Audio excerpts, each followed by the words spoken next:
सबसे पहले आप सभी लोगों को मेरा प्यार भरा नमस्कार। मैं संतोष मलासने की स्वागत करता हूं आपका पिंडर घाटी की इन खूबसूरत वादियों से। और दोस्तों आज के ब्लॉग की शुरुआत कर रहे हैं हम लगभग दिन के 3 बजे से। और दोस्तों आज है मृत्युंजय महादेव के चरण स्थली प्रखाल में राम कथा का आयोजन हो रहा है।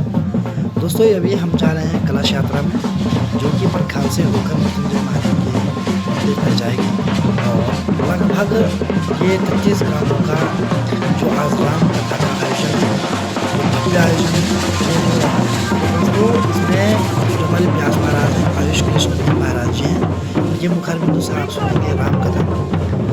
तो दोस्तों ले चलता हूँ मैं आपको सीधा देवरा मंदिर की ओर, और आप बने रहें अपने चैनल में संतोष मलासने की में। अगर आपको ब्लॉग अच्छा लगे तो ब्लॉग को लाइक करें, शेयर करें, कमेंट करें और चैनल को सब्सक्राइब जरूर कर दें।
दोस्तों यहाँ पे व्यास महाराज पहुँच चुके हैं राम कथा पंडाल में, और उनके आगमन पे सभी लोग उनका स्वागत करते हुए तत्पश्चात उनके मुखारबिंदु से आप सुनेंगे राम कथा। दोस्तों आप आज की जो कथा है वो रामायण के जो लेखक हैं, राम कथा के जो लेखक हैं गोस्वामी तुलसीदास के जीवन परिचय पे हैं। किस प्रकार से उनका अपना जो वैवाहिक जीवन है उसे छोड़कर राम की भक्ति की ओर लग गए थे। दोस्तों आप उसी के मुखाबिल से सुनेंगे राम कथा का जो संपूर्ण सार है।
कथा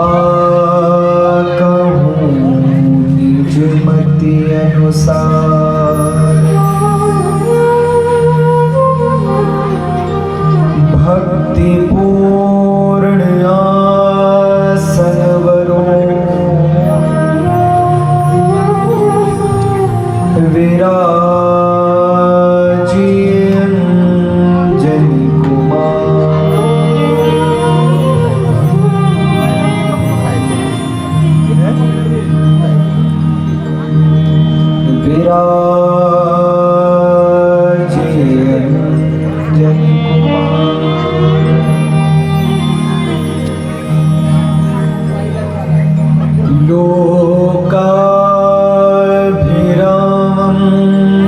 रणरङ्गधीरं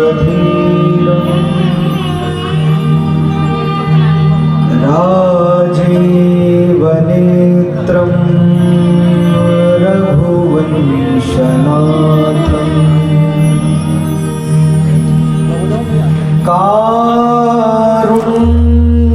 कारुण्यरूपं करुणाकरं तं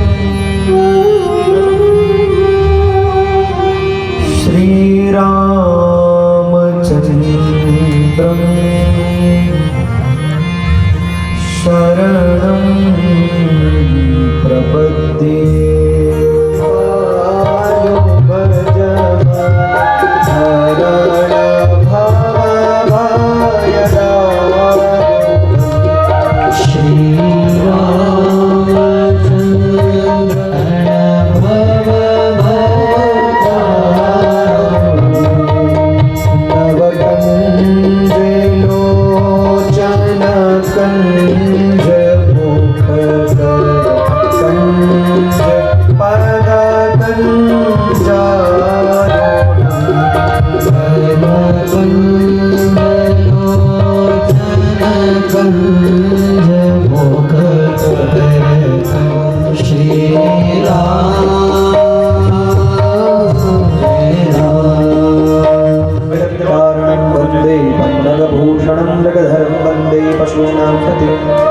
वंदे सूर्य शशांकवन्हिनयनं वंदे मुकुंदं प्रियं वंदे भक्तजनाश्रयं च वरदं वंदे शिवं शंकरं।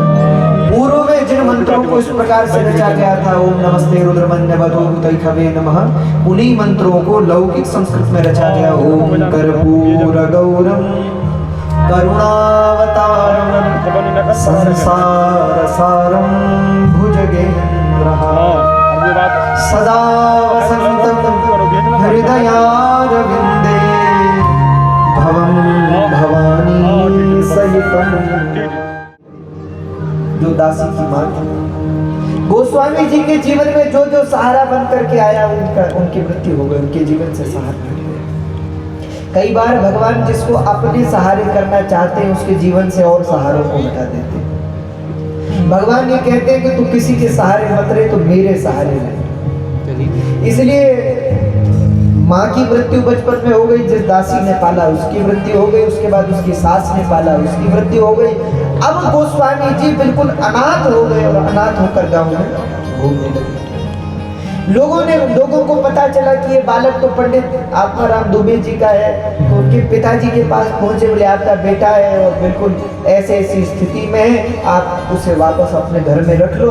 लेकिन पंडित जी ने कहा मुझे वो पुत्र नहीं चाहिए। पिताजी ने भी त्याग किया। अब संसार में जिसका कोई नहीं, उसका कौन?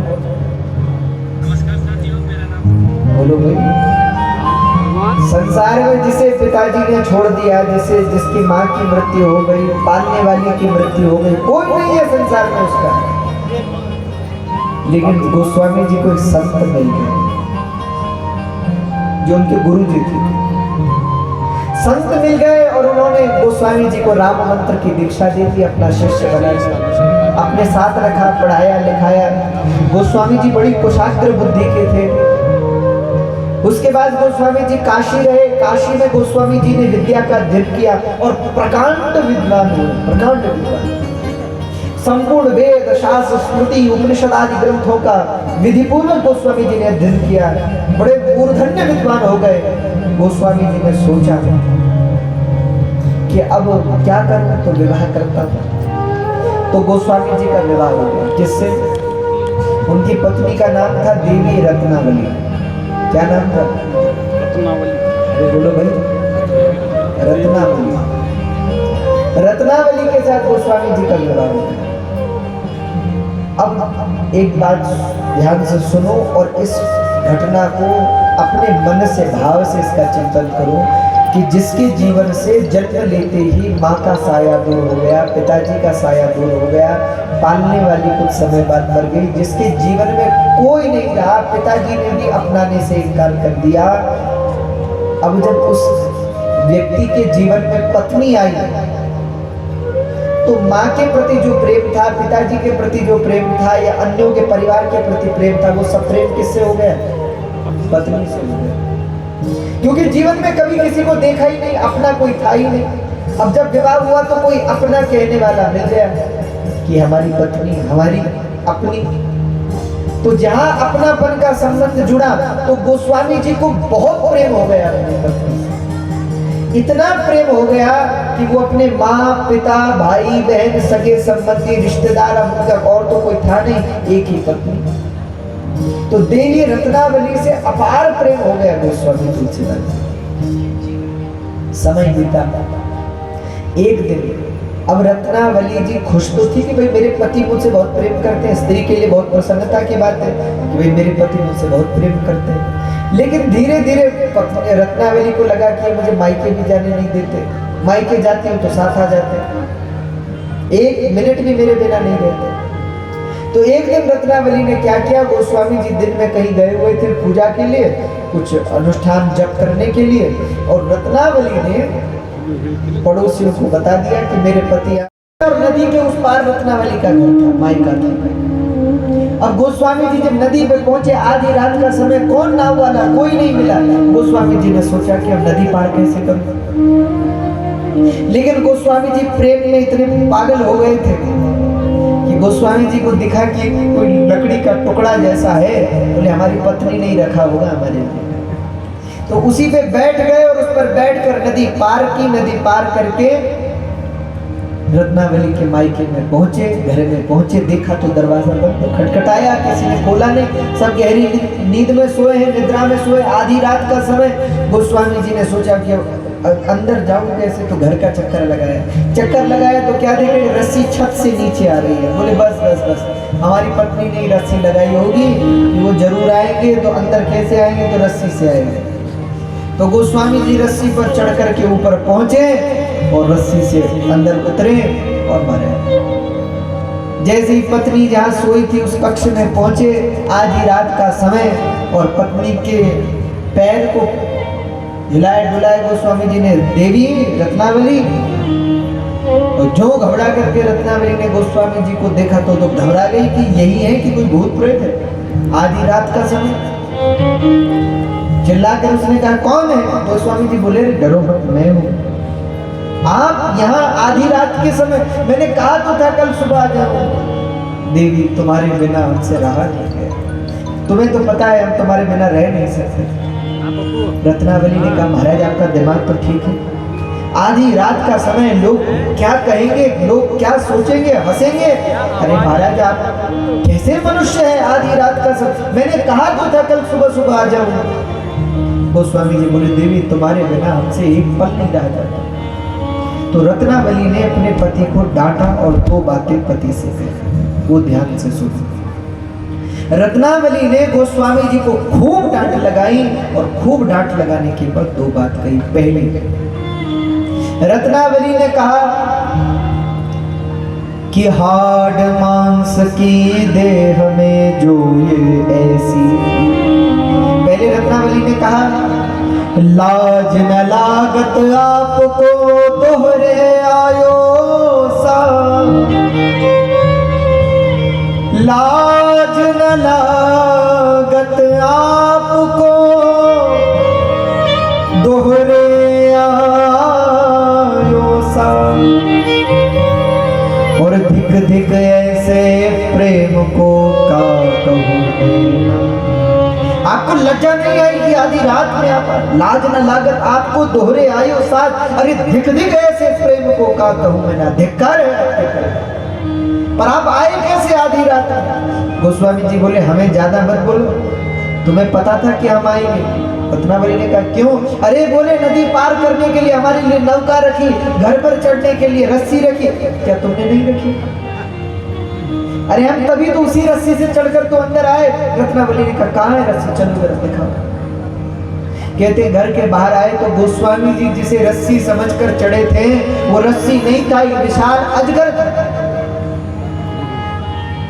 जो महाराज ऊपर चढ़ रहा था मकान पर। गोस्वामी जी प्रेम में ऐसे बावरे हो गए थे कि महाराज सांप को रस्सी समझ के चढ़ गए।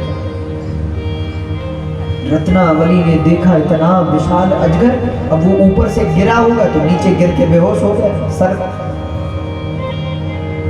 अरे राम राम। और नाव कहाँ है? बोले वो देखो नदी किनारे, नाव तो तुमने ही रखी होगी। वहां पहुंचे, अरे तुमने लकड़ी का एक विशाल टुकड़ा रखा है, कहाँ है?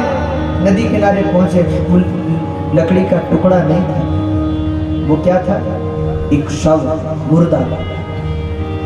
कोई व्यक्ति मर गया होगा, मरने के बाद पानी भर जाता है तो शव ऊपर आ जाता है। गोस्वामी जी उसे लकड़ी का टुकड़ा समझकर उस पर बैठ करके आए। आधी रात में अब रत्नावली ने दूसरी डांट लगाई। पहले तो कहा लाज न लागत आपको दोहरे आयो साथ, धिक धिक ऐसे प्रेम को का कहूं मैं ना। और दूसरी बात रत्नावली ने अब कही। रत्नावली ने जब देखा कि मेरे पति प्रेम में इतने पागल हैं कि मुर्दे पर बैठ करके और सांप पर चढ़ करके आ गए, तो रत्नावली ने डांटते हुए कहा गोस्वामी जी, हाड़ मांस की देह में जो ये ऐसी प्रीत, अरे इस हड्डी और मांस के बने हुए शरीर में आपको इतना प्रेम है, हाड़ मांस की देह में जो ये ऐसी प्रीत, अरे तजहु होती श्री राम से मिट जाती भवन। जितना प्रेम आपने इस हड्डी और मांस के बने हुए शरीर में किया, अगर इतना प्रेम भगवान श्री राम से किया होता तो गोस्वामी जी आपको भगवान मिल जाते। धिक्कार है आपको। और जब पत्नी ने धिक्कारा और ये बात बताई कि जितना प्रेम मुझसे किया है, इस हाड़ मांस के शरीर से किया है, उतना प्रेम अगर रघुनाथ जी से किया होता, भगवान से किया होता, तो मैं भगवान मिल जाते। बस गोस्वामी जी की उसी दिन आंखें खुल गई। गोस्वामी जी समझ गए मेरी पत्नी बिल्कुल ठीक है। कहते हैं गोस्वामी जी रत्नावली के पैरों में गिर। अब रत्नावली को दुख हुआ कि मैंने पति को क्या कह दिया, भाई है तो पति, कह दी। रत्नावली ने कहा महाराज जी आप क्या करें? गोस्वामी जी ने कहा देवी बस तुम्हारे चरण मैं छूना चाहता। पत्नी ने कहा मैं आपकी पत्नी, बोले तुम मेरी पत्नी नहीं हो, आज से तुम मेरी गुरु हो, जिसने भगवान तक पहुंचने का रास्ता मुझे दिखा दिया है। और गोस्वामी जी ने रत्नावली के पैर छुए और पैर छूकर कहा देवी अब जीवन में कभी तुम्हें मुख नहीं दिखाऊंगा, अब तुम्हें नहीं अब भगवान को पाऊंगा। और गोस्वामी जी उसी दिन चल पड़े। बोले सियावर रामचंद्र भगवान की जय। अब गोस्वामी जी जय केदार नारायण जी, जय बद्री नारायण जी, जय केदार नारायण जी, जय बद्री नारायण जी, जय केदार, जय बद्री नारायण जी, जय केदार नारायण जी,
केदार नारायण जी,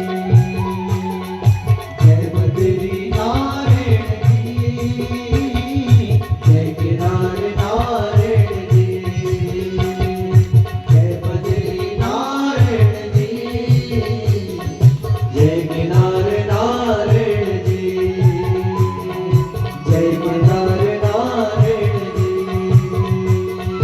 जय केदार शरीरं सर्वगणगुंजस्तये आत्मगणपदाशनि पठितनि लोकधन्यभयसनि अग्नि प्रजां बहुलां मे करोत्वन्नं मयूरिति